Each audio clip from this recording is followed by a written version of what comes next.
Hello friends எல்லாருக்கும் வணக்கம். எப்படி இருக்கீங்க?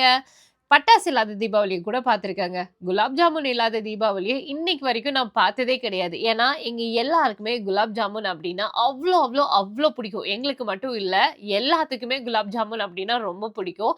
இந்த வருஷம் தீபாவளிக்கு நாங்க வீட்ல செஞ்ச ஒரு ஸ்வீட் அப்டின்னா குலாப் ஜாமுன் தான். நாங்க நெறையவே செஞ்சிருந்தோம். பிகாஸ் ஃப்ரெண்ட்ஸ்க்கு, ஃபேமிலீஸ்க்கு, நெய்பர்ஸ்க்குன்னு எல்லாருக்குமே குடுக்கறதுக்கு நெறையவே செஞ்சிருந்தோம்.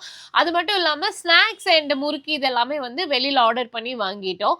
எங்களுக்கு குலாப் ஜாமுன் வந்துட்டு இருந்தாலே போதும். தீபாவளி சிறப்பா கொண்டாடினதுக்கு சமம். ஸோ அந்த மாதிரி உங்களுக்கும் கண்டிப்பா புடிச்ச ஸ்வீட் ஏதாவது இருக்கும்ல? உங்களுக்கு குலாப் ஜாமுன் பிடிக்குமா? அப்படின்னு எனக்கு மறக்காம கமெண்ட் பண்ணுங்க. இந்த வருஷம் உங்களோட தீபாவளி எப்படி செலிப்ரேட் பண்ணீங்க? என்னலாம் வீட்ல ஸ்வீட் செஞ்சீங்க? அப்படின்னும் எனக்கு கமெண்ட் பண்ணுங்க. ஸோ பார்க்கவே செம்ம டெம்ப்டிங்கா இருக்குல்ல? செய்யவே நாங்க எடுத்து சாப்பிட்டே இருந்தோம். அவ்ளோ நல்லா இருந்தது. செம்ம டேஸ்ட்டா இருந்தது. இந்த வருஷம் தீபாவளிக்கு நாங்க எங்கெல்லாம் போனோம்? எப்படியெல்லாம் செலிப்ரேட் பண்ணனோம்? அப்படின்னு பார்ட் 3 வீடியோல உங்க கூட ஷேர் பண்றேன். தொடர்ந்து வாட்ச் பண்றதுக்கு மறக்காம பேஜ ஃபாலோ பண்ணிக்கோங்க. அடுத்த வீடியோல பார்க்கலாம். பை.